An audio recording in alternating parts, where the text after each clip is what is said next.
اب یہاں عدت میں نے کل بھی بتایا تھا، کیونکہ یہ سوال بہت ہی مجھے پوچھا گیا، ذرا سی عورت کی ایج زیادہ ہو، مطلب 60-65 سال تک ہو، تو وہ کہتے ہیں کہ نہیں ہم بری ذمہ ہیں، ہمارے اوپر کوئی عدت کا وہ نہیں ہے پابندی. تو یہ بالکل غلط بات ہے.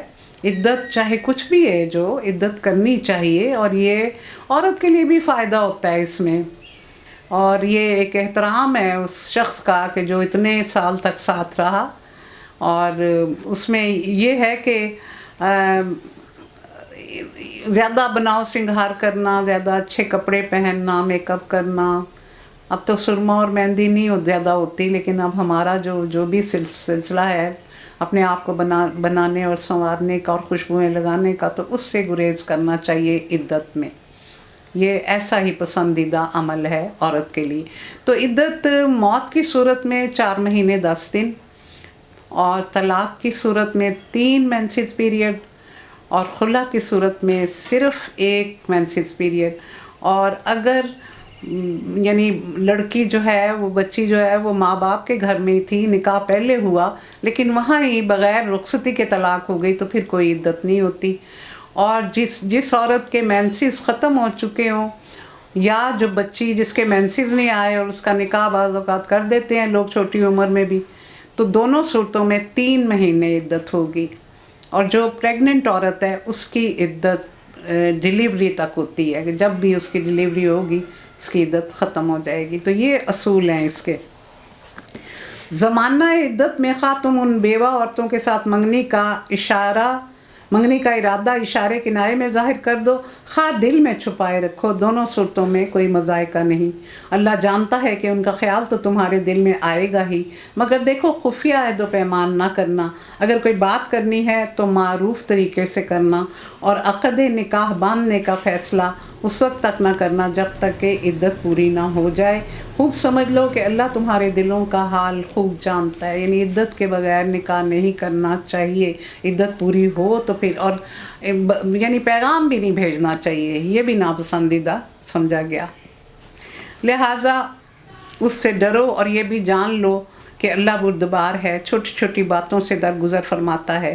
تم پر کچھ گناہ نہیں اگر اپنی عورتوں کو طلاق دے دو قبل اس کے کہ ہاتھ لگانے کی نوبت آئے یا مہر مقرر ہو. دیکھیں وہ وہی ہے، ابھی رخصتی نہیں ہوئی، کوئی ان کی آپس میں ریلیشن شپ ڈیولپ نہیں ہوئی، اس سے پہلے ہی اگر طلاق ہو جائے اور مہر مقرر ہو، اس صورت میں کچھ نہ کچھ دینا ضرور چاہیے. یعنی اس صورت میں بھی، حالانکہ وہ آئی بھی نہیں ہے مرد کے پاس، یعنی اس کی رخصتی بھی نہیں ہوئی، اس کے باوجود کچھ نہ کچھ دینا دلانا ہوتا ہے. کیونکہ اس میں یہ کیوں ہے کہ بہر صورت ایک رشتہ ٹوٹنے کا نقصان اور تکلیف تو ہوتی ہے. اور خوشحال آدمی اپنی حیثیت کے مطابق اور غریب اپنی حیثیت کے مطابق معروف طریقے سے دے. یہ حق ہے نیک آدمیوں پر، یعنی یہ کام نیک لوگ کریں گے. اور اگر تم نے ہاتھ لگانے سے پہلے طلاق دے دی لیکن مہر مقرر کیا جا چکا ہو، پہلی صورت تھی کہ مہر مقرر نہیں ہوا تھا اور طلاق ہو گئی. دوسری صورت یہ ہے کہ مہر مقرر ہوا ہے، یعنی اگر نہیں بھی مقرر ہوا تھا تو پھر بھی کچھ دو. اور دوسری صورت یہ ہے کہ مہر مقرر ہوا تھا تو اس صورت میں نصف مہر جو ہے وہ دینا ہوتا ہے. یہ اور بات ہے کہ عورت نرمی برتے یا مرد جس کے اختیار میں عقد نکاح ہے وہ نرمی سے کام لے. اس کا کیا مطلب ہے کہ عورت کہہ دے مجھے نہیں چاہیے، وہ ٹھیک ٹھاک ہے، اس کو نہیں ضرورت، یا مرد جو ہے وہ پورا دے دے. تو یہ اللہ کو اس طرح کے کام پسند ہیں. اور تم یعنی مرد نرمی سے کام لو، یہ تقویٰ سے زیادہ مناسبت رکھتا ہے. آپس کے معاملات میں فیاضی کو نہ بھولو، تمہارے اعمال کو اللہ دیکھ رہا ہے. یعنی دیکھیں ایک دم سے جب ڈیورس ہوتی ہے تو ایسے کیچڑ اچھالے جاتے ہیں، بہت ہی غلط قسم کے رواج ہیں ہماری سوسائٹی میں. جو ہمیں نظر آتا ہے وہ بہت ہی دل دکھانے والا ہوتا ہے کہ جو اتنے سال ساتھ رہنے کے بعد وہ اس طرح کیچڑ اچھالتے ہیں جیسے کوئی دشمن سے بھی اس طرح نہیں کوئی کرتا. تو یہ انتہائی گھٹیا حرکت ہے. اپنی نمازوں کی نگہداشت کرو، خصوصاً ایسی نماز کی جو محاسن صلاۃ کی جامع ہو، یعنی صلاۃ الوسطیٰ. اور اللہ کے آگے اس طرح کھڑے رہو جیسے فرما بردار غلام کھڑے ہوتے ہیں. اب یہ صلاۃ الوسطیٰ جو ہے یہ اس میں زیادہ تر یہ ملتا ہے کہ یہ عصر کی نماز کے لیے، کیونکہ اس میں ایک واقعہ ہوا تھا کہ جنگ احزاب کے موقع پر نبی کریم کو مشرکین کے حملے نے اس درجہ مشغول رکھا کہ سورج ڈوبنے کو آ گیا اور آپ کی نماز عصر رہ گئی۔ نبی کریم صلی اللہ علیہ وسلم کو اس چیز کا بہت دکھ ہوا، اور آپ نے فرمایا کہ اللہ ان لوگوں کی قبروں اور ان کے گھروں کو آگ سے بھر دے، انہوں نے ہماری صلاۃ الوسطیٰ ضائع کر دی۔ تو دوسری نمازوں کو بھی بعض ان کا خیال ہے کہ یہ سب نمازوں کے لیے ہے، اور اس سے اعلیٰ اور عرفہ نماز کو کہا گیا، اور ہر نماز اعلیٰ اور عرفہ ہوتی ہے۔ بد امنی کی حالت ہو تو خواہ پیدل چلو خواہ سوار ہو، جس طرح ممکن ہو نماز پڑھو، اور جب امن میسر آ جائے تو اللہ کو اس طریقے سے یاد کرو جو اس نے تمہیں سکھایا ہے، جس سے تم پہلے ناواقف تھے۔ یعنی باقاعدہ نماز کا طریقہ جو تھا وہ ہمیں اس طرح دیا گیا۔ جب آپ رسول اللہ صلی اللہ علیہ وسلم معراج پر تشریف لے کے گئے تو پھر ہمیں 5 نمازوں کا تحفہ ملا تھا۔ تم میں سے جو لوگ وفات پا جائیں اور پیچھے بیویاں چھوڑ رہے ہوں، ان کو چاہیے کہ اپنی بیویوں کے حق میں یہ وصیت کر جائیں کہ 1 سال تک ان کو نان و نفقہ دیا جائے اور وہ گھر سے نہ نکالی جائیں۔ یہ دیکھیں، یہ بھی منسوخ ہے، اس لیے کہ قانون وراثت سورۃ نساء میں نازل ہو گیا تھا بعد میں، تو یہ اس سے پہلے کی بات ہے کہ ان کو نکال دیتے ہوں گے، کیونکہ بہت زیادہ نکاح ہوتے تھے، بہت زیادہ طلاقیں ہوتی تھیں، تو جب باپ کی ڈیتھ ہو جاتی تھی تو اس کے بعد بیٹے کے اختیار میں آ جاتی تھی، جتنی بھی سوتیلی مائیں ہوتی ہیں، تو ایک چادر پھینکتا تھا تو جتنی عورتوں پر وہ چادر آ جاتی تھی وہ ان سے نکاح کر لیتا تھا، اور جو باقی رہ جاتی تھیں وہ اس طرح معلق ہی رہتی تھی۔ تو یہ اس میں یہ بھی بات بتائی گئی کہ 1 سال تک ان کو نان و نفقہ دیا جائے اور ان کو گھر سے نہ نکالا جائے، پھر اگر وہ خود نکل جائیں تو اپنی ذات کے معاملے میں معروف طریقے سے جو کچھ بھی وہ کریں اس کی ذمہ داری تم پر نہیں، یعنی اگر وہ خود جانا چاہیں تو ٹھیک ہے، لیکن تم انہیں گھروں سے نہ نکالو۔ اللہ سب پر غالب، اقتدار رکھنے والا اور حکیم و دانا ہے۔ اس طرح جن عورتوں کو طلاق دی گئی ہو انہیں بھی مناسب طور پر کچھ نہ کچھ دے دلا کر رخصت کیا جائے۔ حقاً علی المتقین، یہ حق ہے متقین پر، یعنی سارے کام جو ہیں یہ نیک لوگ کریں گے، یہ نیک لوگ کریں گے، یہ دوسرے لوگ نہیں کریں گے۔ اس طرح اللہ اپنے احکام تمہیں صاف صاف کھول کھول کر بتاتا ہے تاکہ تم سمجھ بوجھ کر کام کرو۔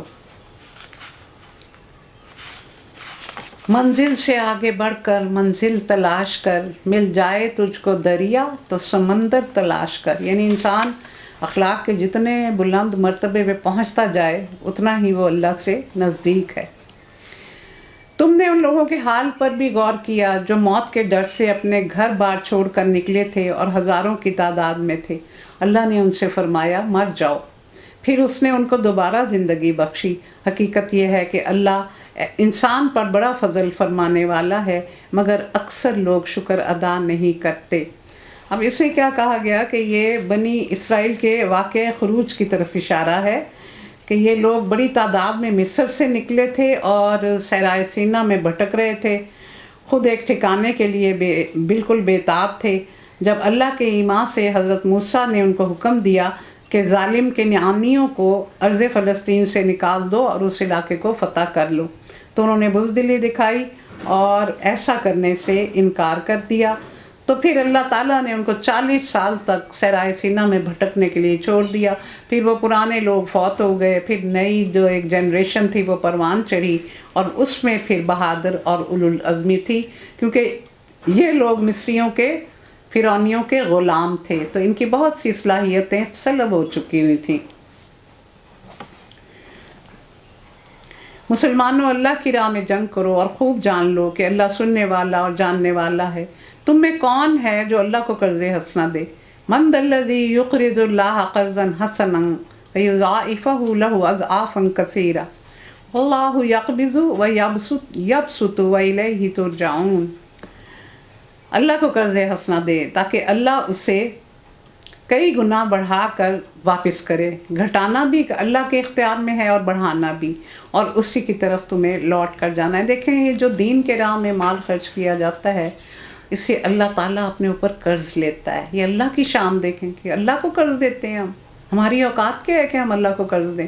لیکن اللہ تعالیٰ اتنا اس عمل کو پسند کرتے ہیں کہ اسے یہ کہا گیا کہ یہ مجھے قرض دیا جاتا ہے۔ پھر تم نے اس معاملے پر بھی غور کیا جو موسیٰ کے بعد سرداران بنی اسرائیل کو پیش آیا تھا۔ انہوں نے اپنے نبی سے کہا ہمارے لیے ایک بادشاہ مقرر کر دو تاکہ ہم اللہ کی راہ میں جنگ کریں۔ نبی نے پوچھا کہیں ایسا نہ ہوگا کہ تم کو لڑائی کا حکم دیا جائے اور تم نہ لڑو؟ وہ کہنے لگے بھلا یہ کیسے ہو سکتا ہے کہ ہم راہ خدا میں نہ لڑیں جبکہ ہمیں ہمارے گھروں سے نکالا گیا تھا اور ہمارے بال بچے ہم سے جدا کر دیے گئے تھے۔ مگر جب ان کو جنگ کا حکم دیا گیا تو ایک قلیل تعداد کے سوا وہ سب پیٹھ پھیر گئے، اور ان میں سے ایک ایک ظالم کو اللہ تعالیٰ جانتا ہے۔ تو یہ کیا ہوا تھا؟ یہ تقریباً 1000 قبل مسیح کا واقعہ، یعنی جو ہماری ڈیٹ ہے نا 2021، اس سے 1000 سال پہلے۔ اس وقت بنی اسرائیل پر عمالقہ جو تھے وہ چیرہ دست ہو گئے، اور انہوں نے یعنی ان پہ حملہ کیا اور ان کے فلسطین کے اکثر علاقے بنی اسرائیل سے چھین لیے گئے۔ سیموئیل نبی اس زمانے میں بنی اسرائیل کے درمیان حکومت کرتے تھے، مگر وہ بہت بوڑھے ہو چکے تھے، اس لیے سرداران بنی اسرائیل نے یہ ضرورت محسوس کی کہ کوئی اور شخص ان کا سربراہ ہو جس کی قیادت میں وہ جنگ کر سکیں۔ لیکن بنی اسرائیل میں اس قدر جاہلیت تھی اور وہ غیر مسلم قوموں کے طریقوں سے اتنے متاثر ہو چکے تھے کہ خلافت اور بادشاہی کا فرق ان کو نظر نہیں آ رہا تھا۔ تو ان کو بادشاہ نے کہا کہ یہ تو نہیں ہوگا کہ تم جب تمہیں لڑنے کا حکم دیا جائے تو تم بزدلی دکھاؤ۔ ان کے نبی نے ان سے کہا کہ اللہ نے طالوت کو تمہارے لیے بادشاہ مقرر کیا ہے۔ یہ سن کر وہ بولے ہم پر بادشاہ بننے کا وہ کیسے حقدار ہو گیا؟ اس کے مقابلے میں بادشاہی کے ہم زیادہ مستحق ہیں۔ وَنَحْنُ حَقُّ بِالْمُلْكِ مِنْهُ وَلَمْ يُؤْتَ سَعَةً مِّنَ الْمَالِ قَالَ إِنَّ اللَّهَ اصْطَفَاهُ عَلَيْكُمْ وَزَادَهُ بَسْطَةً فِي الْعِلْمِ وَالْجِسْمِ وَاللَّهُ يُؤْتِي مُلْكَهُ مَن يَشَاءُ وَاللَّهُ وَاسِعٌ عَلِيمٌ۔ تو انہوں نے کہا کہ وہ کیسے حقدار ہو گیا؟ تو اس کے مقابلے میں ہم زیادہ حقدار ہیں، وہ کوئی امیر آدمی نہیں۔ نبی نے جواب دیا اللہ نے تمہارے مقابلے میں اسی کو منتخب کیا ہے اور اس کو دماغی اور جسمانی دونوں قسم کی اہلیتیں فراوانی کے ساتھ عطا کی ہیں، اور اللہ کو اختیار ہے کہ اپنا ملک جسے چاہے دے۔ اللہ بڑی وسعت رکھتا ہے اور سب کچھ اس کے علم میں ہے۔ اب یہ کون تھا بادشاہ جو انہوں نے اللہ نے طالوت کو تمہارے لیے بادشاہ بنایا؟ طالوت کون تھا؟ بائبل میں اس کا نام ساؤل لکھا ہے۔ یہ قبیلہ بن یمین کا ایک 30 سالہ نوجوان تھا۔ بنی اسرائیل میں اس سے خوبصورت کوئی شخص نہ تھا، اور ایسا قداور تھا کہ لوگ اس کے کندھے پہ آتے تھے، یعنی اتنا اس کا دراز قد تھا۔ اپنے باپ کے گم شدہ گدھے ڈھونڈنے نکلا تھا۔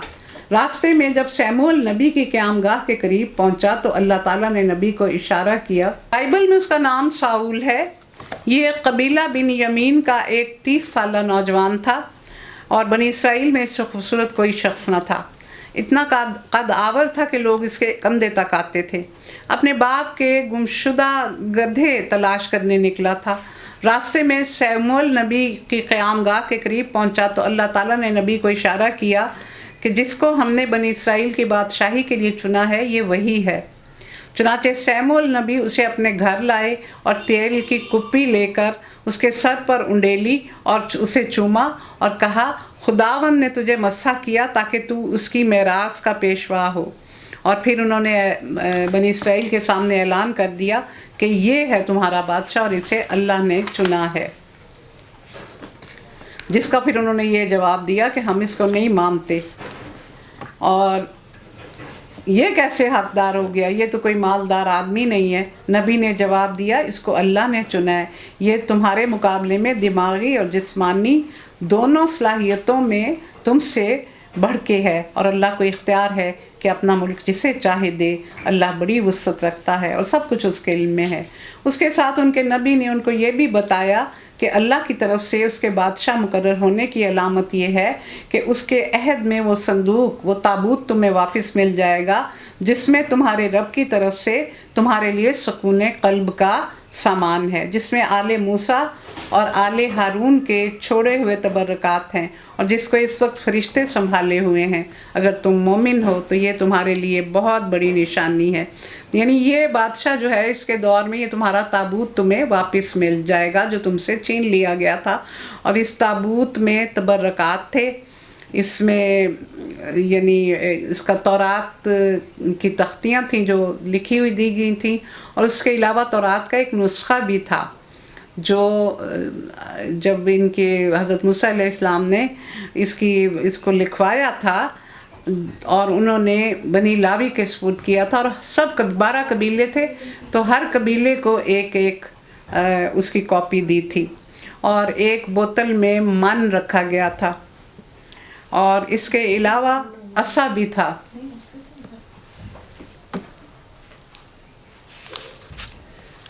پھر جب طالوت لشکر لے کر چلا تو اس نے کہا، ایک دریا پر اللہ کی طرف سے تمہاری آزمائش ہونے والی ہے، جو اس کا پانی پیے گا وہ میرا ساتھی نہیں، میرا ساتھی صرف وہ ہے جو اس سے پیاس نہ بجھائے۔ ہاں، ایک آدھ چلو کو کوئی پی لے تو پی لے، مگر ایک گروہ قلیل کے سوا سب اس دریا سے سیراب ہوئے۔ تو کیا ہوا کہ انہوں نے ایک ٹیسٹ رکھا کہ اس دریا میں سے ایک دریا آئے گا تو اس میں سے تم نے پانی نہیں پینا، جو پانی پی لے گا وہ میرے ساتھ جنگ میں شامل نہیں ہوگا۔ اور پھر جب طالوت اور اس کے ساتھی مسلمان دریا پار کر کے آگے بڑھے تو انہوں نے طالوت سے کہہ دیا کہ آج ہم میں جالوت اور اس کے لشکروں کا مقابلہ کرنے کی طاقت نہیں ہے، کیونکہ کہا گیا تھا کہ پانی مت پینا، لیکن صرف کہتے ہیں کہ جنگ بدر کی طرح صرف 313 لوگ بچے تھے جنہوں نے پانی نہیں پیا تھا، باقیوں نے پانی پی لیا اور پھر وہ جنگ کرنے کے قابل نہیں رہے تھے۔ تو اس طرح اس میں ہے کہ جو لوگ یہ سمجھتے تھے کہ انہیں ایک دن اللہ سے ملنا ہے، انہوں نے کہا بارہا ایسا ہوا کہ ایک قلیل گروہ اللہ کے اذن سے ایک بڑے گروہ پر غالب آ گیا، اللہ صبر کرنے والوں کے ساتھ ہے۔ اور یہ جو دعا ہے بہت ہی خوبصورت، وَلَمَّا بَرَزُوا لِجَالُوتَ وَجُنُودِهِ قَالُوا رَبَّنَا أَفْرِغْ عَلَيْنَا صَبْرًا وَثَبِّتْ أَقْدَامَنَا وَانصُرْنَا عَلَى الْقَوْمِ الْكَافِرِينَ۔ تو انہوں نے دعا کی کہ ایک دوسرے کو تسلی دے رہے تھے اور بتا رہے تھے کہ ہمیشہ ایسا ہوا ہے کہ بہت تھوڑے لوگ جب ایمان کی قوت کے ساتھ حملہ آور ہوئے تو اللہ نے پھر ان کی بہت مدد کی ہے۔ اور پھر انہوں نے دعا کی کہ اے ہمارے رب، ہم پر صبر کا فیضان کر، ہمارے قدم جما دے اور اس کافر گروہ پر ہمیں فتح نصیب کر۔ آخرکار اللہ کے اذن سے انہوں نے کافروں کو مار بھگایا اور داؤد نے جالوت کو قتل کر دیا، اور اللہ نے اسے سلطنت اور حکمت سے نوازا اور جن جن چیزوں کا چاہا اس کو علم دیا۔ اگر اس طرح اللہ انسانوں کے ایک گروہ کو دوسرے گروہ کے ذریعے سے ہٹاتا نہ رہتا تو زمین کا نظام بگڑ جاتا، لیکن دنیا کے لوگوں پر اللہ کا بڑا فضل ہے کہ وہ اس طرح دفع فساد کا انتظام کرتا رہتا ہے۔ یعنی یہ اللہ کا ایک دستور ہے کہ وہ جنگیں جو ہیں اس میں ایک مصلحت یہ بھی ہوتی ہے کہ پاپولیشن کو کم کر دیا جائے، تو ہمیشہ سے جنگوں میں بہت زیادہ لوگ مارے جاتے رہے، تو یہ بھی اللہ کا ایک معاملہ ہے۔ تو اس میں داؤد نے جالوت کو قتل کر دیا، تو حضرت داؤد نے کیوں قتل کیا کہ وہ دو باتیں ان کے بارے میں ملتی ہیں۔ ایک یہ بات ملتی ہے کہ وہ جا رہے تھے اپنی بھیڑ بکریوں کے ساتھ تو انہیں پتہ چلا جنگ کا، تو وہ پھر یعنی وہ اپنے بھائیوں کو اور باپ کو کھانا دینے آئے تھے، لیکن ان کا کام 14 سال ان کی عمر تھی، بہت کم عمر تھے اور بہت یعنی دبلے پتلے بھی تھے۔ تو وہ جب کھانا دینے آئے تو انہیں پتہ چلا کہ یہاں جالوت کے مقابلے میں کوئی نہیں آ رہا۔ وہ جن کا جن آدمی، اس نے لوہے کی ذرا بختر پہنی ہوئی تھی، بہت ہی ریل ڈال اس کا، اور سارے لوگ اس سے ڈر رہے تھے۔ تو پھر انہوں نے جب یہ دیکھا کہ کوئی بھی مقابلے کو نہیں جا رہا تو ان کی بڑی عزت نفس جو تھی وہ مجروح ہوئی، تو انہوں نے کہا میں مقابلہ کروں گا۔ تو جب وہ آگے آئے تو بادشاہ نے طالوت نے اپنی زیرہ بختر ان کو پہنائی اور ان کو بتانے لگ گیا تو انہوں نے وہ اتار دی. انہوں نے کہا کہ میں اس طرح نہیں جنگ کر سکتا, میں تو وہ بھیڑیوں کے جبڑے اور شیروں کے جبڑے پھاڑ دیا کرتا ہوں, میں صرف فلاخن استعمال کرتا ہوں, غلیل استعمال کرتا ہوں, تو میں اس طرح نہیں جنگ کر سکتا. تو پھر انہوں نے اس کو چھوڑ دیا کہ جس طرح بھی تم لڑنا چاہتے ہو لڑو. تو پھر انہوں نے فلاخن سے مارا تھا کہ اس کی تھوڑی سی جگہ جو آنکھ کے قریب خالی تھی وہاں سے وہ پتھر گیا اور اس کو اس طرح کاٹتا ہوا نیچے گیا جیسے وہ کوئی گولی ہوتی ہے. تو اس طرح پھر یہ جنگ جیت گئے تھے. ایک تو یہ کہا جاتا ہے کہ آپ کھانا دینے آئے تھے, دوسری یہ روایت بھی ملتی ہے کہ آپ پہلے سے ہی اس لشکر میں شامل تھے. تو پھر وہ بہت خوش ہوا اور پھر اس نے یعنی پھر طالوت نے اپنی بیٹی بھی ان سے بیاہ دی تھی اور آخرکار وہی اسرائیل کے فرما روا بھی ہوئے, حضرت داؤد علیہ السلام, اور پھر ان کی نسل میں چلی. اس کے بعد حضرت سلیمان بادشاہ بنے. یہ اللہ کی آیات ہیں جو ہم ٹھیک ٹھیک تم کو سنا رہے ہیں, اور تم یقیناً ان لوگوں میں سے ہو جو رسول بنا کر بھیجے گئے. ہم نے ان کو ایک دوسرے سے بڑھ چڑھ کر مرتبے عطا کیے.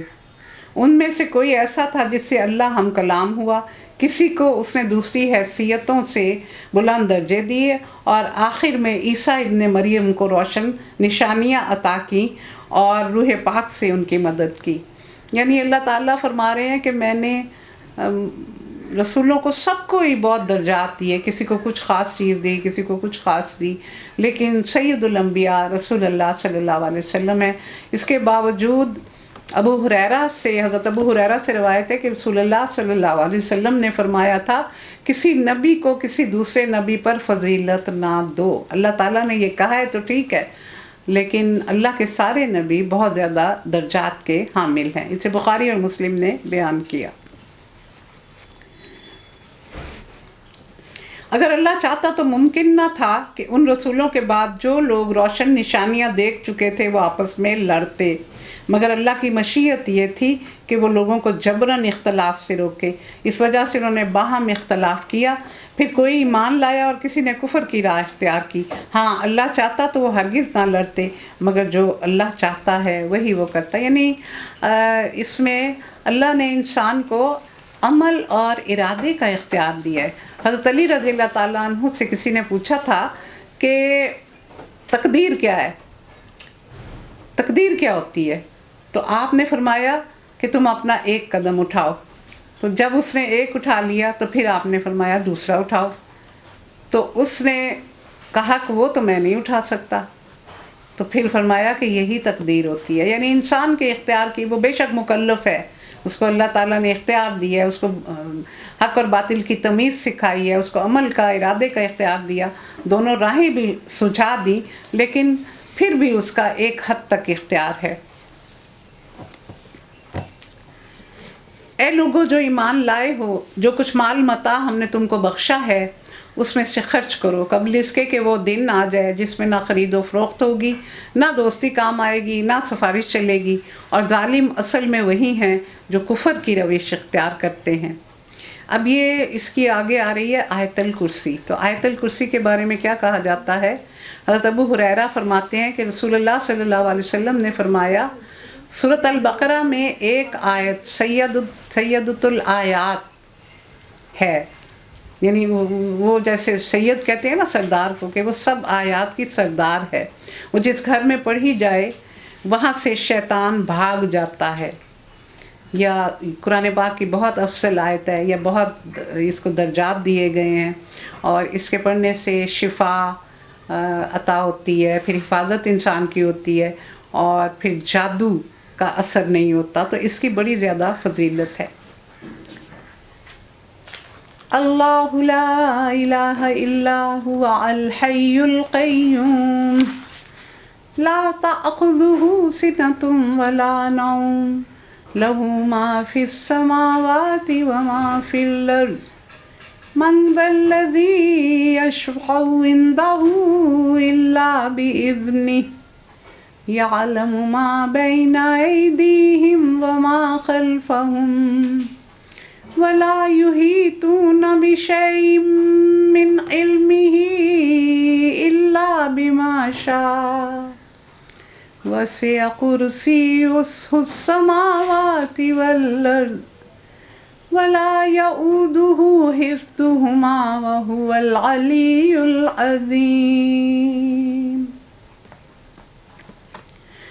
رسول اللہ صلی اللہ علیہ وسلم نے فرمایا جو شخص ہر نماز فرض کے بعد آیت الکرسی پڑھ لے اسے جنت میں داخل ہونے کے لیے بجز موت کے کوئی چیز مانے نہیں ہے، یعنی موت کے فوراً بعد وہ جنت کے آثار، راحت اور آرام کا مشاہدہ کرنے لگے گا قبر میں ہی۔ ہر فرض نماز کے بعد پڑھنے سے اتنا زیادہ اس کا اجر ہے۔ قرآن کی سب سے افضل آیت اسے کہا گیا اور قرآن کی عظیم ترین آیت بھی اسے کہا گیا۔ جو چیز بچپن میں ہمیں سب سے پہلے نماز کے بعد سکھائی گئی تھی وہ آیت الکرسی تھی، تو اس کی اہمیت کا اندازہ سب لوگوں کو ہے، اور یہ پڑھنی چاہیے بہت زیادہ، نماز کے علاوہ بھی اس کو بہت پڑھنا چاہیے۔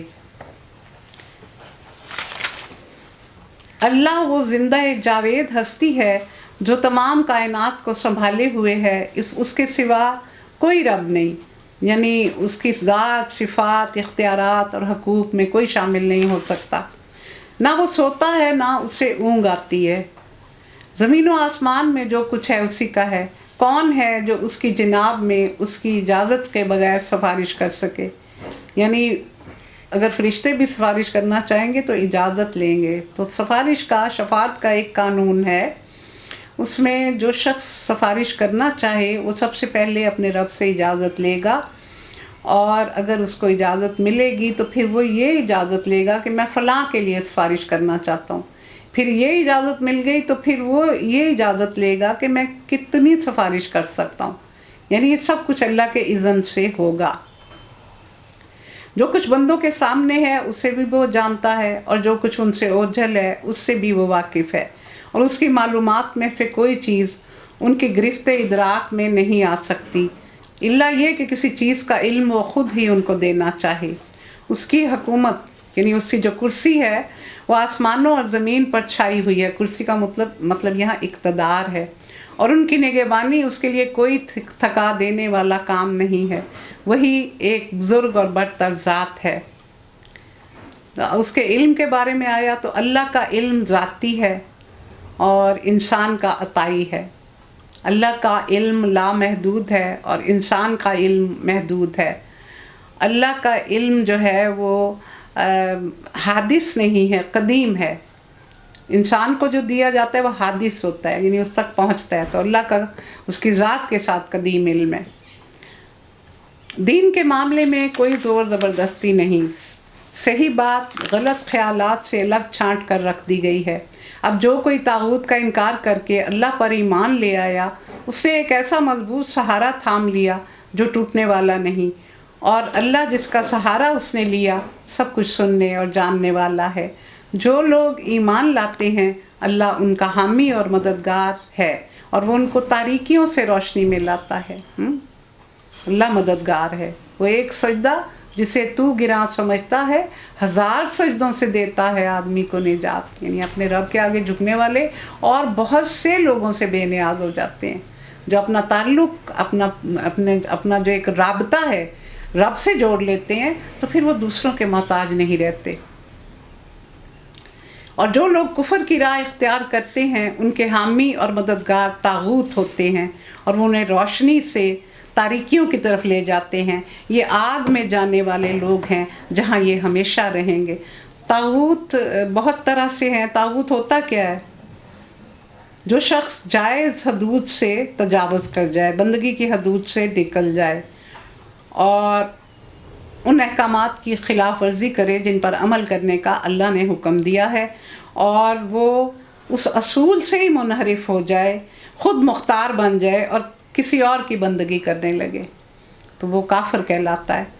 تو طاغوت جو ہیں وہ بہت قسم کے ہیں، جیسے بیوی، بچے، عزیز و اقارب، برادری، خاندان، دوست، آشنا، سوسائٹی، قوم، پیشوا، رہنما، حکومت، حکام، عدالتیں، یہ سب کے سب طاغوت ہوتے ہیں، اور انسان ساری زندگی ان ہی کے اس میں پھنسا رہتا ہے، اور اکثر ان لوگوں کے لحاظ کرتے کرتے سب سے بڑے طاغوت جو ہیں وہ اولاد اور مال ہے ہمارا۔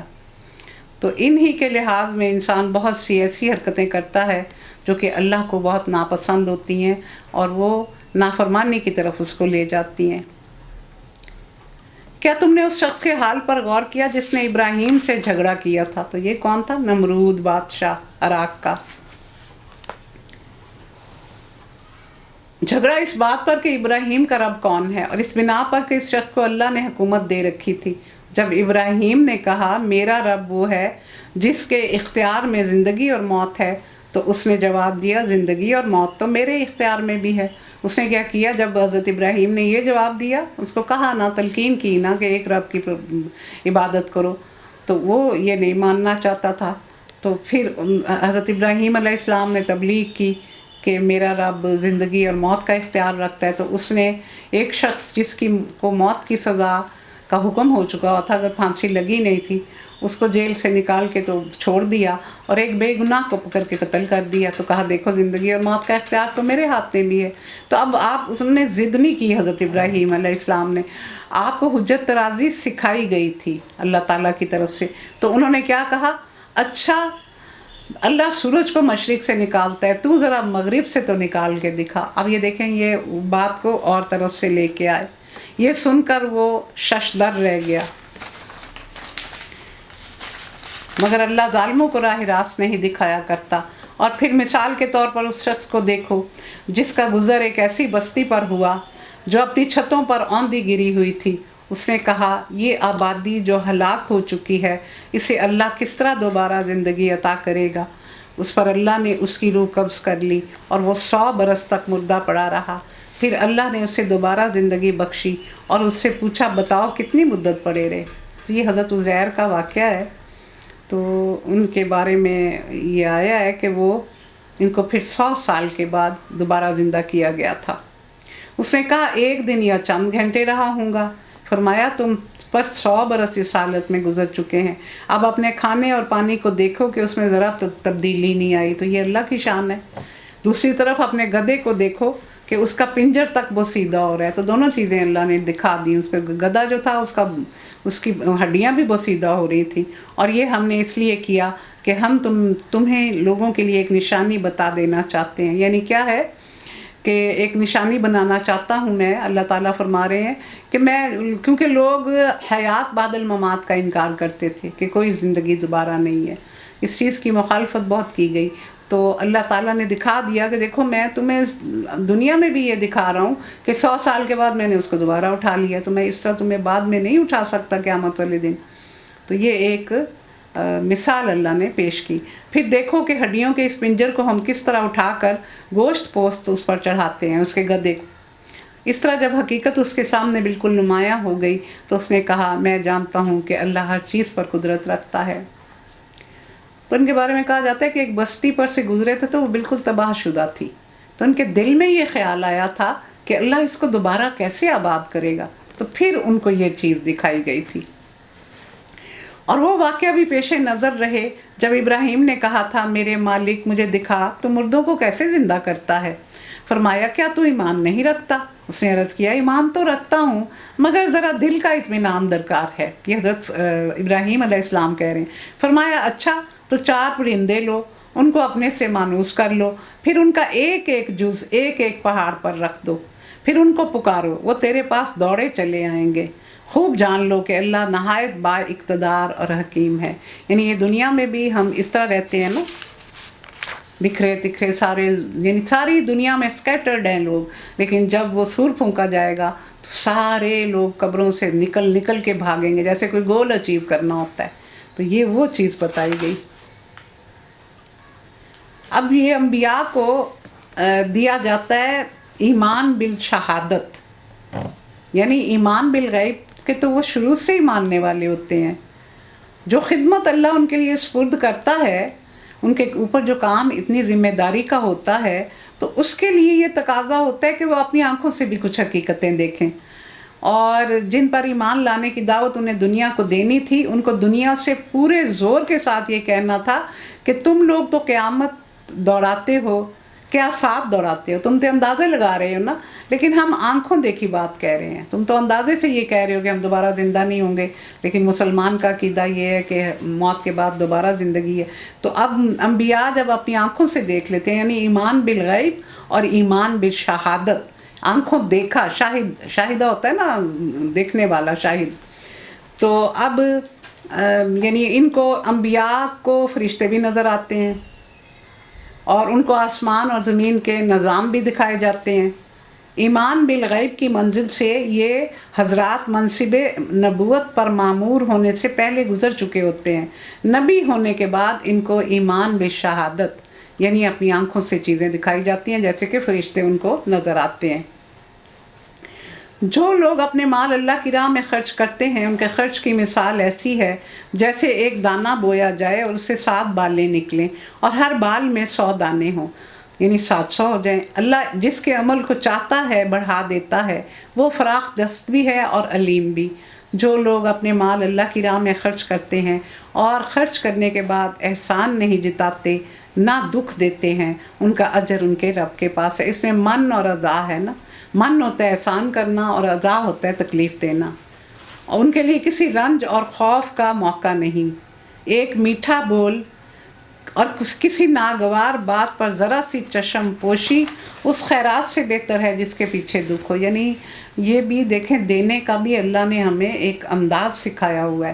کوئی شخص اگر کسی کو کچھ دیتا ہے، اس کی مدد کرتا ہے، تو وہ اس کو احسان نہیں اس پہ جتائے گا، من احسان کو کہتے ہیں، اذن تکلیف نہیں دے گا۔ یعنی اگر وہ اس کو کچھ دیتا ہے تو وہ بات پہ اس کو شرمندہ کرے، اس کو احساس دلائے کہ میں نے تمہاری فلاں وقت مدد کی، یا پھر تکلیف کیسے ہوگی کہ وہ لوگوں کے درمیان یہ کہتا پھرے کہ اس کے پاس تو کھانے کو بھی نہیں تھا، اس کی بیٹی کی تو شادی میں نے کی ہے، اس کے پاس ہے کیا؟ تو اس طرح کی گھٹیا حرکتیں کر کے اگر صدقہ دینے کے بعد یہ 2 باتیں کی جائیں تو وہ صدقہ اللہ کے ہاں قبول نہیں ہوتا۔ اللہ بے نیاز ہے اور بردباری اس کی صفت ہے۔ اے ایمان لانے والو، اپنے صدقات کو احسان جتا کر اور دکھ دے کر اس شخص کی طرح خاک میں نہ ملا دو جو اپنا مال لوگوں کے دکھانے کو خرچ کرتا ہے، نہ اللہ پر ایمان رکھتا ہے نہ آخرت پر۔ یعنی اس کا صرف یہ ہے کہ میری نیک نامی ہو، لوگ مجھے بہت سخی کہیں۔ ایسے لوگوں کو قیامت والے دن سر کے بل گھسیٹ کے دوزخ میں ڈالا جائے گا، حالانکہ انہوں نے بڑی خیرات کی ہوگی۔ اللہ تعالیٰ فرمائیں گے تو نے میرے لیے نہیں کیا تھا، تو نے اس لیے کیا تھا کہ تیرا بڑا نام چلے، اور دنیا میں تیرا بڑا نام تھا کہ تو بڑا سخی ہے، بس تو نے اپنا مقصد پا لیا، میرے لیے تو نے کیا ہی نہیں۔ اس کے خرچ کی مثال ایسی ہے جیسے ایک چٹان تھی جس پر مٹی کی تہ جمی تھی،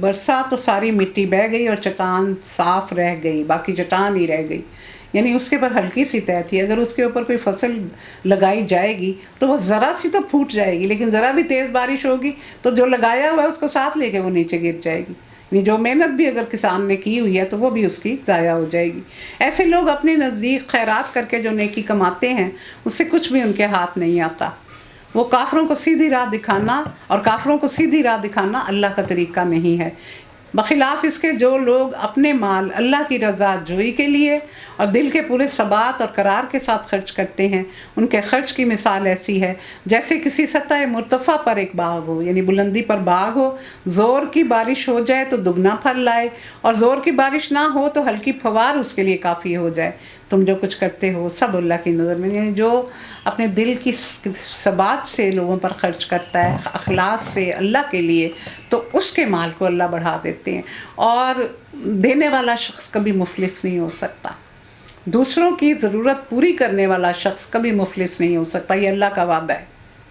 کیا تم میں سے کوئی یہ پسند کرتا ہے کہ اس کے پاس ایک ہرا بھرا باغ ہو، نہروں سے سیراب، کھجوروں اور انگوروں اور ہر قسم کے پھلوں سے لدا ہوا، اور وہ عین اس وقت ایک تیز بگولے کی زد میں آ کر جھلس جائے جب وہ خود بوڑھا ہو اور اس کے بچے کم سن ہوں اور کسی لائق نہ ہوں؟ اسی طرح اللہ اپنی باتیں تمہارے سامنے بیان کرتا ہے، شاید کہ تم غور و فکر کرو۔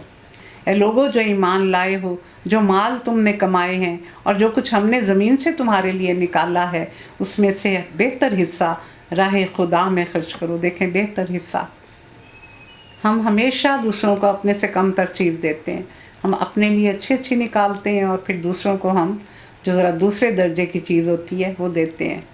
ایسا نہ ہو کہ اس کی راہ میں دینے کے لیے بری سی بری چیز چھانٹنے کی کوشش کرنے لگو، حالانکہ وہی چیز اگر تمہیں دے دی جائے تو تم اسے لینا پسند نہیں کرو گے۔ یہ ایک ہماری سوسائٹی میں بڑا عجیب سا دستور ہے، میرا خیال ہے سبھی ہم اس میں شامل ہیں، کہ کسی نے کوئی گفٹ دیا تو وہ پسند ہی نہیں آیا، تو پھر جب اس کو ریپ کیا اور پھر کسی دوسرے کو دے دیا، جو چیز اپنے لیے پسند نہیں آئی وہ کسی دوسرے کو دے دی۔ تو یہاں اس کے لیے کیا کہا گیا کہ اگر وہی چیز تمہیں دے دی جائے تو تم اسے لینا پسند نہیں کرو گے، الا یہ کہ اس کو قبول کرنے میں تم اغماض برت جاؤ۔ اب یہاں کیا کہا گیا کہ لا یؤمن احدکم حتی یحب لاخیہ ما یحب لنفسہ، تم میں سے کوئی شخص مومن نہیں ہو سکتا جب تک کہ وہ اپنے بھائی کے لیے وہی چیز پسند نہ کرے جو وہ اپنے لیے کرتا ہے۔ تو اس میں ایک بڑا اللہ نے ہمیں آسان نسخہ بتا دیا کہ اگر ہم چیز خریدتے ہیں اور ہمیں دوسرے کی پسند کا نہیں پتہ، تو ہم یہ دیکھیں کہ یہ ہمیں پسند ہے، اگر وہ لباس ہے تو یہ کیا ہم خود پہننا پسند کریں گے؟ یہ معیار دے دیا گیا کہ جو چیز تمہیں اپنے لیے پسند ہے وہ لو، جو اپنے آپ کو ناپسند ہے اور بالکل ہی اپنی نظروں سے گرائی ہوئی ہے جو چیز، وہ دوسروں کو تحفتاً نہ دو۔ اور تمہیں جان لینا چاہیے کہ اللہ بے نیاز ہے اور بہترین صفات سے متصف ہے۔ شیطان تمہیں مفلسی سے ڈراتا ہے اور شرمناک طرز عمل اختیار کرنے کی ترغیب دیتا ہے، مگر اللہ تمہیں اپنی بخشش اور فضل کی امید دلاتا ہے۔ اب اس کے 3 ہتھیار ہیں۔ ایک تو مستقبل کا بہت فکر لگائے گا، کیا کرو گے اگر کوئی خرچ کرنے لگے گا، کل کو تمہاری اپنی بیٹی کی شادی ہے، بھائی کی، غریب بھائی کی بیٹی میں دے رہے ہو، تو تم اپنا کیا کرو گے؟ تمہاری بیٹی کی شادی بھی تو ہوگی تھوڑے سالوں بعد۔ تو یہ احساس دلانا مستقبل کا کہ کل کس نے دیکھی ہوتی ہے، ایک تو یہ اس کا بڑا کارگر ہتھیار ہوتا ہے۔ پھر وہ شرک کی طرف لے کے جاتا ہے، جب انسان شرک میں چلا جائے تو پھر تو تباہی ہے نا، پھر تو بھلائی کی امید ہی ختم ہو جاتی ہے۔ اور اس کے علاوہ فحاشی اس کا بہت بڑا ہتھیار ہوتی ہے۔ یہ 2-3 چیزیں ہیں جن سے وہ انسان کو ورگلاتا ہے۔ شیطان تمہیں مفلسی سے ڈراتا ہے اور شرمناک طرز عمل اختیار کرنے کی ترغیب دیتا ہے۔ تو اللہ تعالیٰ فراخ دست اور دانا ہے، جس کو چاہتا ہے حکمت عطا کرتا ہے، اور جس کو حکمت مل گئی اسے خیر کثیر مل گئی، بہت بڑی دولت مل گئی۔ ان باتوں سے صرف وہی لوگ سبق سیکھتے ہیں جو دانش مند ہیں۔ یؤتی الحکمت من یشاء ومن یؤت الحکمت فقد اوتی خیرا کثیرا وما یذکر الا اولو الالباب، یعنی لب عقل کو کہا جاتا ہے کہ عقل والے ہی ان باتوں سے نصیحت حاصل کریں گے۔ اور جو کچھ بھی تم خرچ کرو اور جو نظر بھی تم نے مانی ہو، اللہ کو اس کا علم ہے اور ظالموں کا کوئی مددگار نہیں۔ اگر اپنے صدقات اعلانیہ دو تو یہ اچھا ہے، اور اگر چھپا کر حاجت مندوں کو دو تو یہ تمہارے حق میں زیادہ بہتر ہے۔ تمہاری بہت سی برائیاں اس طرز عمل سے دور ہو جاتی ہیں، یعنی انفاق فی سبیل اللہ، خرچ کرنا، لوگوں کی ضرورتیں پوری کرنا، اور جو کچھ تم کرتے ہو اللہ کو بہرحال اس کی خبر ہے۔ اللہ تعالیٰ جب انسان سے راضی ہوتے ہیں تو اس کی بہت سی جو برائیاں ہیں وہ اس کے اعمال نامے سے نکال دیتے ہیں، فرشتوں کو حکم دیتے ہیں۔ یہ بڑا احسان ہے ہماری ذات پر اللہ کا کہ وہ دنیا میں بھی ہمارے کسی عمل سے خوش ہوتا ہے تو ہمارے نامہ اعمال میں سے ہمارے گناہوں کو محو کر دیتا ہے۔ لوگوں کو ہدایت بخش دینے کی ذمہ داری تم پر نہیں، ہدایت تو اللہ ہی جسے چاہتا ہے دیتا ہے، اور خیرات میں جو مال تم خرچ کرتے ہو وہ تمہارے اپنے لیے ہی بھلا ہے۔ آخر تم اس لیے تو خرچ کرتے ہو کہ اللہ کی رضا حاصل ہو، اور جو کچھ مال تم خیرات میں خرچ کرو گے اس کا پورا اجر تمہیں دیا جائے گا، اور ہرگز تمہاری حق تلفی نہ ہوگی۔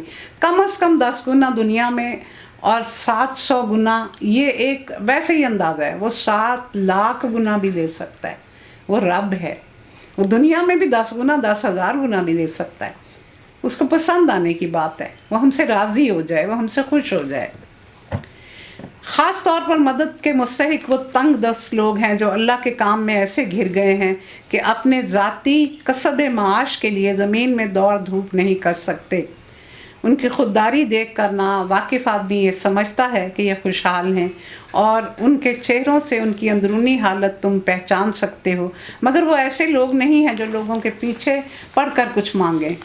اگر ان کی اعانت میں جو کچھ مال تم خرچ کرو گے وہ اللہ سے پوشیدہ نہیں۔ اس میں یہ ذکر کیا گیا اصحاب صفا کا، یہ 300-400 لوگ تھے جو مختلف علاقوں سے مدینہ میں آئے تھے، اور صفا مدینہ کی یونیورسٹی جو تھی، صفا ایک چبوترا تھا جس پر یہ آج بھی ہے، جس پر یہ لوگ بیٹھ کے تو تعلیم حاصل کرتے تھے، اور پھر رسول اللہ صلی اللہ علیہ وسلم ان کو مختلف جگہوں پہ بھیجتے تھے، بعض اوقات ان کو سیریا میں بھی بھیجا جاتا تھا، تو یہ مختلف کام کرتے تھے اور باقی وقت اپنا سارا دین کا علم حاصل کرنے میں لگاتے تھے۔ یہ اپنے لیے کما نہیں سکتے تھے، حالانکہ یہ غریب لوگ نہیں تھے اور نہ کسی سے مانگتے تھے، تو ان کے لیے خاص طور پہ یہ ذکر کیا گیا۔ تو پھر ایک دفعہ رسول اللہ صلی اللہ علیہ وسلم نے فرمایا، تو پھر وہ کئی دفعہ رسول اللہ صلی اللہ علیہ وسلم صحابہ کرام میں تقسیم بھی کر دیتے تھے ان لوگوں کو کہ اتنے لوگوں کو آپ لے جائیں اور ان کو کھلائیں، اور اتنے لوگوں کو آپ لے جائیں۔ تو پھر ایک دفعہ آپ نے دیکھا کہ بڑی سوکھی سوکھی سی کھجوریں ان کے لیے گچھا جو ہے وہ لٹک رہا ہے، تو اس کے بعد جب آپ نے سمجھایا تو پھر لوگوں نے اچھی اچھی اور تازہ کھجوریں لا کے پھر وہاں لٹکانی شروع کر دی تھیں۔ جو لوگ اپنے مال شب و روز کھلے اور چھپے خرچ کرتے ہیں ان کا اجر ان کے رب کے پاس ہے، اور ان کے لیے کسی خوف اور رنج کا مقام نہیں۔ بہت سے صحابہ کرام ان کی اس طرح کی خدمت کرتے تھے۔ مگر جو لوگ سود کھاتے ہیں ان کا حال اس شخص کا سا ہوتا ہے جس سے شیطان نے چھو کر باولا کر دیا ہو، اور اس حالت میں ان کے مبتلا ہونے کی وجہ یہ ہے کہ وہ کہتے ہیں کہ تجارت البیع انما البیع مثل الربا، کہ جو خرید و فروخت اور بیع ہے وہ بھی سود کی طرح ہے، حالانکہ اللہ نے تجارت کو حلال اور سود کو حرام کیا ہے۔ تو سود کی حرمت جو تھی وہ یہ جو آیت آگے آ رہا ہے میں آپ کو پھر اس میں اسی جگہ پہ سمجھاتی ہوں۔ تو سود کی بڑی زیادہ ممانعت کی گئی ہے، اور اسے یعنی اس کو کیوں کہا گیا کہ جیسے اسے باولے کتے نے کاٹ دیا ہو، کہ جیسے کتا کاٹتا ہے تو انسان اپنے ہوش و حواس میں نہیں رہتا، تو اسی طرح جو شخص ہر وقت دولت کے پیچھے رہتا ہے اور دولت اکٹھی کرنے میں لگا رہتا ہے تو وہ بھی ایک باولے کتے کی طرح ہی ہو جاتا ہے، جیسے اس کو کتے نے کاٹا ہو، جیسے اس کے اوپر اس طرح کے اثرات ہو جاتے ہیں۔ مال جمع کرنا، بہت زیادہ ہر وقت مال کو کمانے میں لگے رہنا، اور اپنے جو حقوق العباد ہیں ان کی پرواہ نہ کرنا، صرف اس کو جمع کرتے رہنا، اور پھر صحیح طریقے سے جو حقدار ہیں ان پہ خرچ بھی نہ کیا جائے۔ تو یہ اس چیز کی یہ سود جو ہے، دراصل سود کا سفر ہوتا ہے غریب کی رگوں میں سے خون نچوڑ کے امیر کی تجوری میں جاتا ہے۔ تو یہ چیز بہت سی برائیوں کا پیش خیمہ ہوتی ہے۔ جس معاشرے میں سود ہوتا ہے اس میں اور اچھائیاں پنپ نہیں سکتی ہیں۔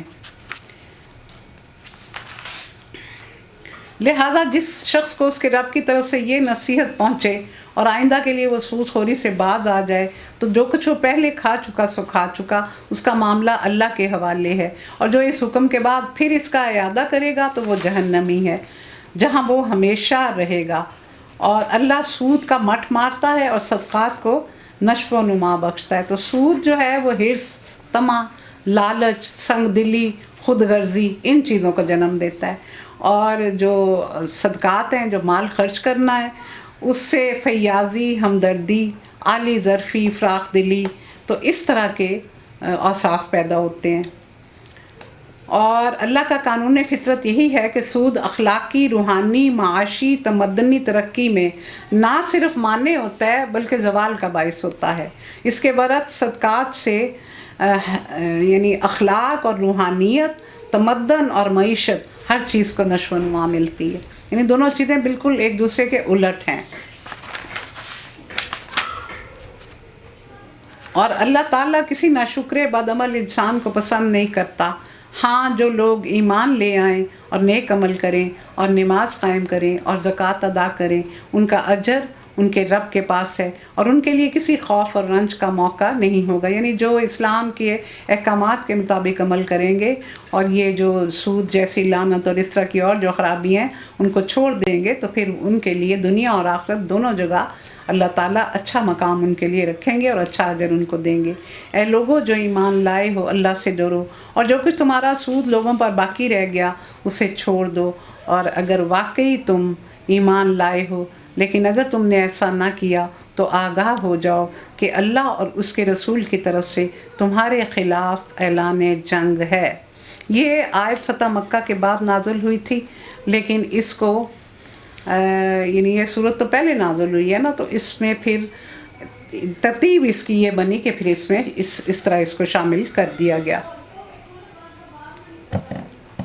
اس آیت کے نزول کے بعد سود لینا ایک فوجداری جرم قرار دے دیا گیا اور مضمون کی مناسبت سے اسے اس سلسلہ کلام میں داخل کیا گیا۔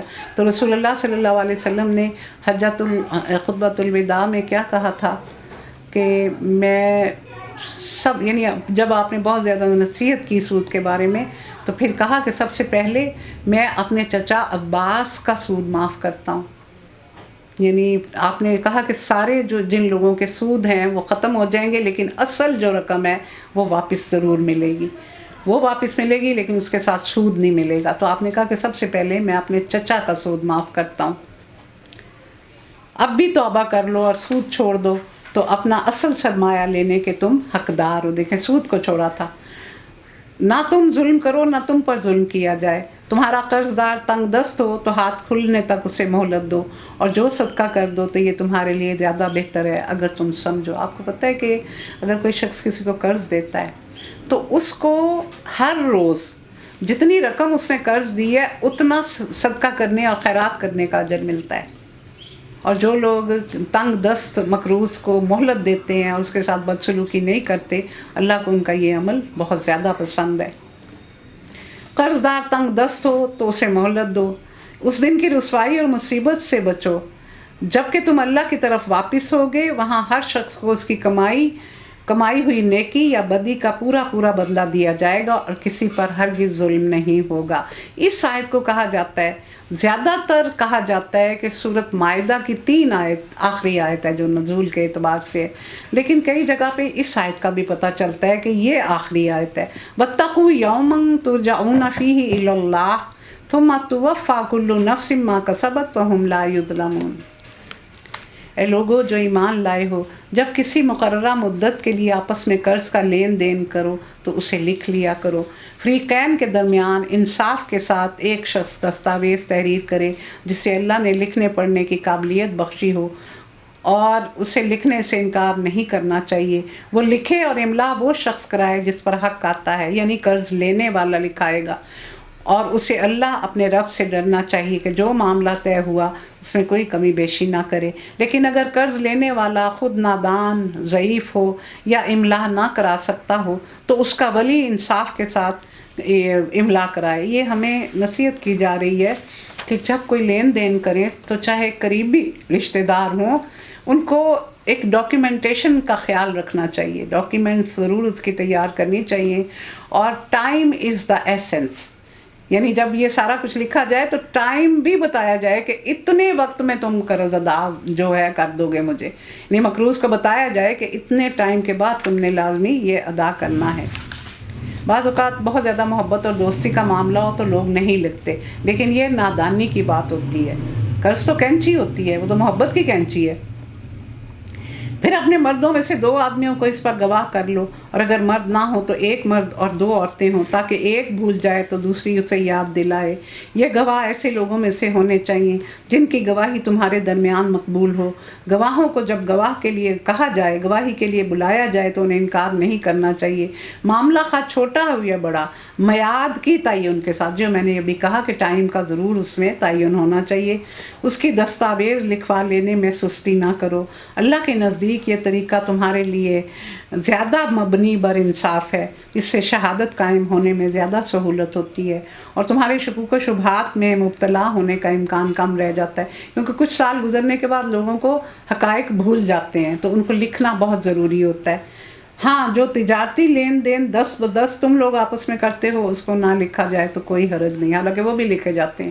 جو روزمرہ کی شاپنگ ہم کرتے ہیں اس میں بھی تو لکھ کے ہی دیتے ہیں، مگر تجارتی معاملے طے کرتے وقت گواہ کر لیا کرو، کاتب اور گواہ کو ستایا نہ جائے، ایسا کرو گے تو گناہ کا ارتکاب کرو گے، اللہ کے غضب سے بچو، وہ تم کو صحیح طریقے عمل کی تعلیم دیتا ہے، اسے ہر چیز کا علم ہے۔ اگر تم سفر کی حالت میں ہو اور دستاویز لکھنے کے لیے کوئی کاتب نہ ملے تو رہن بالقبضہ پر معاملہ کرو، یعنی کوئی چیز رکھ کے قرض لے لو۔ تو یہ جو ہے رہن بالقبضہ، یہ تو ہر صورت میں ہے، کہ یہ یعنی اگر سفر کا معاملہ نہ بھی ہو تو پھر بھی جو جس طرح کے رواج ہیں اب، تو اس میں تو کوئی شخص یقین نہیں کرتا، تو اس لیے اگر سفر کا معاملہ نہ بھی ہو تو پھر بھی رہن بالقبضہ کیا جا سکتا ہے۔ اگر تم میں سے کوئی شخص دوسرے پر بھروسہ کر کے اس کے ساتھ کوئی معاملہ کرے تو جس پر بھروسہ کیا گیا ہے اسے چاہیے کہ امانت ادا کرے اور اللہ اپنے رب سے ڈرے، اور شہادت ہرگز نہ چھپاؤ۔ جو شہادت چھپاتا ہے اس کا دل گناہ میں آلودہ ہے، اور اللہ تمہارے اعمال سے بے خبر نہیں۔ یہ گھروں میں عورتوں کے معاملات بھی ہیں کہ بہو بھی ہے اور بیٹی بھی ہے، جو بہت زیادہ چیز میں نے دیکھی ہے، اور گھر والوں کو پتہ ہے کہ اس میں بہو بے قصور ہے، لیکن وہ کبھی منہ نہیں کھولتے کیونکہ بات ان کی بیٹی پہ آتی ہے، تو یہ عدالتیں گھروں میں لگتی ہیں۔ تو یہ سارا کچھ معاملہ جو ہے ہم ان کو معمولی اور چھوٹی باتیں سمجھتے ہیں، یہ نامہ اعمال میں سب کچھ درج ہوتا ہے، اور یہ چیزیں انسان کو آخرت میں بہت مشکل میں پھنسائیں گی۔ ان کو کبھی معمولی نہیں سمجھنا چاہیے، یعنی جو بات حق ہو اس کو بیان کیا جائے، چاہے ملازم یعنی تمہارے سامنے آتا ہو، یعنی ملازم سچا ہوتا ہو اور تم جھوٹے ہوتے ہو، تو پھر بھی ہمیں یہ نہیں کرنا چاہیے۔ آسمانوں اور زمین میں جو کچھ ہے، یہ دیکھیں، یہ آخری 2 آیات ہیں جو بہت ہی خوبصورت ہیں۔ 3 آیات، 2 کا تو یہ کہا گیا کہ یہ معراج کے موقع پر رسول اللہ صلی اللہ علیہ وسلم کو خاص تحفے کے طور پہ دی گئی تھی، جہاں نماز دی گئی تو وہاں یہ 2 آیتیں بھی تحفتاً آپ کو دی گئی تھیں۔ ان کو ضرور پڑھنا چاہیے۔ میں بھی بتاتی ہوں، پہلے میں اس کی تلاوت کر لوں۔ للہ ما فی السماوات وما فی الارض فَإِن تُبْدُوا مَا فِي أَنفُسِكُمْ أَوْ تُخْفُوهُ يُحَاسِبْكُم بِهِ اللَّهُ فَيَغْفِرُ لِمَن يَشَاءُ وَيُعَذِّبُ مَن يَشَاءُ وَاللَّهُ عَلَى كُلِّ شَيْءٍ قَدِيرٌ۔ آمن الرسول بما انزل الیہ من ربہ والمؤمنون کل آمن باللہ وملائکتہ وکتبہ ورسلہ لا نفرق بین احد من رسلہ وقالوا سمعنا واطعنا غفرانک ربنا وإلیک المصیر۔ لا یکلف اللہ نفسا الا وسعها لها ما کسبت وعلیہا ما اکتسبت ربنا لا تؤاخذنا ان نسینا او اخطأنا ربنا ولا تحمل علينا إصرا كما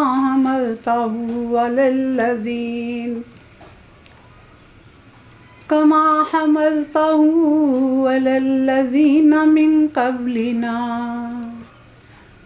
ربنا ولا تحملنا ما لا طاقة لنا به واعف عنا واغفر لنا وارحمنا انت مولانا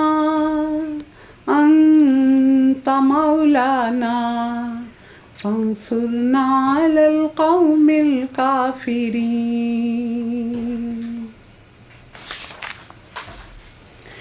آسمانوں اور زمینوں میں جو کچھ ہے سب اللہ کا ہے، تم اپنے دل کی باتیں خواہ ظاہر کرو یا چھپاؤ، اللہ بہرحال ان کا حساب تم سے لے گا۔ پھر اسے اختیار ہے، جسے چاہے معاف کر دے اور جسے چاہے سزا دے، وہ ہر چیز پر قدرت رکھتا ہے۔ رسول اس ہدایت پر ایمان لایا جو اس کے رب کی طرف سے اس پر نازل ہوئی ہے، اور جو لوگ اس رسول کے ماننے والے ہیں انہوں نے بھی اس ہدایت کو دل سے تسلیم کر لیا ہے۔ یہ سب اللہ اور اس کے فرشتوں اور اس کی کتابوں اور اس کے رسولوں کو مانتے ہیں، اور ان کا قول یہ ہے کہ ہم اللہ کے رسولوں کو ایک دوسرے سے الگ نہیں کرتے۔ ہم نے حکم سنا اور اطاعت قبول کی۔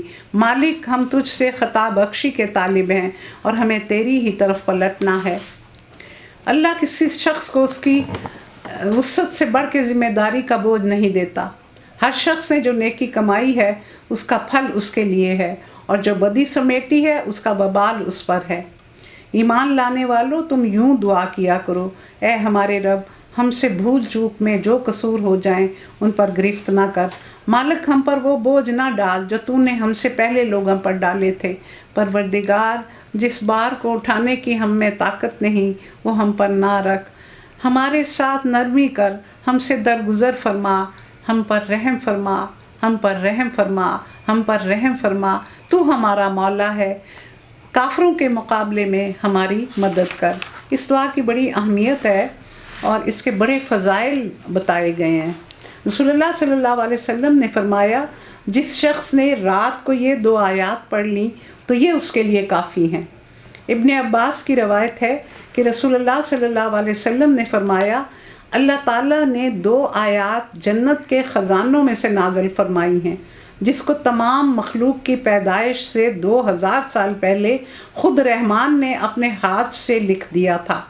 دیکھیں، خود رحمان نے انسانوں کی مخلوق کی پیدائش سے 2000 سال پہلے خود رحمان نے اپنے ہاتھ سے لکھ دیا تھا۔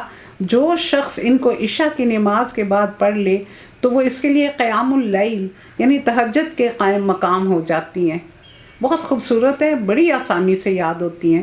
جن لوگوں نے نہیں یاد کی ہوئی وہ ان کو ضرور کریں یاد۔ مستدرک حاکم اور بہقی میں روایت ہے کہ رسول اللہ صلی اللہ علیہ وسلم نے فرمایا، اللہ نے سورۃ البقرہ کو انہی 2 آیات پر ختم فرمایا ہے جو مجھے اس خزانہ خاص سے عطا فرمائی گئیں جو عرش کے نیچے ہے۔ اس لیے تم خاص طور پر ان آیات کو سیکھو اور اپنے بچوں اور اپنی عورتوں کو بھی سکھاؤ۔ حضرت عمر فاروق اور حضرت علی نے فرمایا کہ ہمارا خیال ہے کہ کوئی آدمی جس کو کچھ بھی عقل ہوگی وہ یہ 2 آیات پڑھے بغیر نہ سوئے گا، جبکہ ان کی اہمیت اس طرح واضح کر دی گئی ہے۔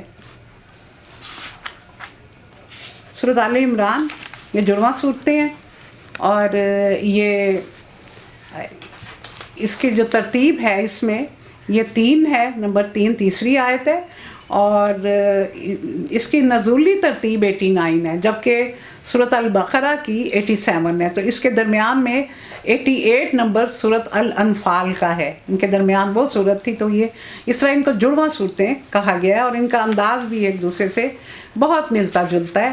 اور یہ عمران لفظ جو ہے، یہ 2 باتیں بتائی جاتی ہیں۔ ایک تو حضرت موسیٰ اور حضرت ہارون کے والد کا نام بھی عمران تھا، اور حضرت مریم کے والد کا نام بھی عمران تھا۔ تو اس میں بھی یعنی جنگ بدر کے قریبی زمانے میں نازل ہوئی، اور اس میں جنگ احد کے بھی واقعات ہمیں ملتے ہیں۔ تو اس کی 200 آیات ہیں۔ یہ اس کے بعد یعنی اپنی تعداد کے حساب سے بھی، اپنے حجم کے حساب سے بھی یہ سورۃ البقرہ کے بعد ہے، اور اس کی 200 آیات ہیں، اس کو 286 تھیں، اس کی 200 ہیں، اور اس کے 20 رکوع ہیں۔ مدنی صورت ہے، یہ دوسری مدنی صورت۔ 4 مدنی صورتیں بالترتیب آئیں گی، جن میں سے یہ دوسری ہے۔ سورۃ الفاتحہ مکی صورت تھی۔ بسم اللہ الرحمن الرحیم، اللہ کے نام کے ساتھ جو رحمان اور رحیم ہے۔ الف لام میم، حروف مقطعات، صورتوں کے قرآنی نام، آیات متشابہات۔ 6 صورتیں قرآن پاک کی الف لام میم سے شروع ہوتی ہیں: سورۃ البقرہ، سورۃ آل عمران، سورۃ العنکبوت، سورۃ الروم، سورۃ لقمان اور سورۃ سجدہ۔ تو 6 صورتوں کی ابتدا الف لام میم سے ہوتی ہے، اور یہ اللہ کے راز ہیں، ان کو اللہ جانتا ہے کہ ان میں کیا مفہوم ہے۔ 29 حروف تہجی ہیں عربی کے، اور 29 صورتیں جو ہیں وہ یہ حروف مقطعات سے شروع ہوتی ہیں۔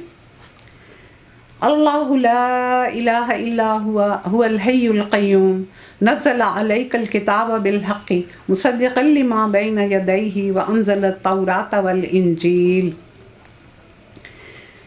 الف لام میم، اللہ وہ زندہ ہستی ہے، زندہ جاوید ہستی ہے جو نظام کائنات کو سنبھالے ہوئے ہے، حقیقت میں اس کے سوا کوئی رب نہیں۔ حی قیوم، کہ جب بہت زیادہ انسان پہ نکاحت طاری ہو رہی ہو، اس کو بیماری نے گھیرا ہو، کسی مشکل میں پڑ کے وہ بہت زیادہ اپنے آپ کو کمزور محسوس کر رہا ہو تو یہ حی قیوم پڑھنا چاہیے، یا حی یا قیوم، یا حی یا قیوم، یا حی یا قیوم. تو اس سے اللہ تعالیٰ انسان میں قوت پیدا کر دیتا ہے. اس نے تم پر یہ کتاب نازل کی جو حق لے کر آئی ہے اور ان کتابوں کی تصدیق کر رہی ہے جو پہلے سے آئی ہوئی تھیں. اس سے پہلے وہ انسانوں کی ہدایت کے لیے تورات اور انجیل نازل کر چکا تھا. رسول اللہ صلی اللہ علیہ وسلم نے فرمایا کہ اللہ تعالیٰ نے مجھ سے کہا کہ اے رسول، جو کچھ میں نے تمہیں عطا کیا ہے تم سے پہلے میں نے کسی نبی کو چیزیں عطا نہیں کی. ہم نے تمہیں حوض کوثر یعنی خیر کثیر عطا کی. ہم نے تمہارے نام کو اپنے نام کے ساتھ بلند کیا، اور ہم نے تمام روئے زمین کو تمہارے لیے سجدہ گاہ بنا دیا. ہم نے آپ کی ماضی، مستقبل اور حال کی تمام خطاؤں کو معاف کر دیا. ہم نے شفاعت کا حق آپ کے لیے مخصوص رکھا، شفاعت کبریٰ. اور ہم نے مال غنیمت آپ کی امت کے لیے حلال کر دیا، اور آپ رحمت للعالمین بنا کر بھیجے گئے ہیں. آپ سے پہلے جو بھی رسول بھیجے گئے وہ صرف اس قوم کی طرف بھیجے جاتے تھے، لیکن آپ کو ہم نے رحمت للعالمین بنا کے بھیجا. پھر آپ کو ایک ایسا روب عطا کیا گیا تھا جو اور کسی کو عطا نہیں کیا گیا تھا. تو یہ رسول اللہ صلی اللہ علیہ وسلم کو بہت سی ایسی چیزیں اللہ نے عطا کی تھی جو خاص طور پر ان کے ساتھ تھی. تو کل انشاءاللہ ہم منڈے کو، کل تو چھٹی ہے، منڈے کو ہم اس کو دوبارہ سے سٹارٹ کریں گے. سبحانک اللہم و بحمدک، نشہد ان لا الہ الا انت، نستغفرک و نتوب الیک. آمین الہی آمین. ربنا تقبل منا انک انت السمیع العلیم وتب علینا انک انت التواب الرحیم. آمین الہی آمین.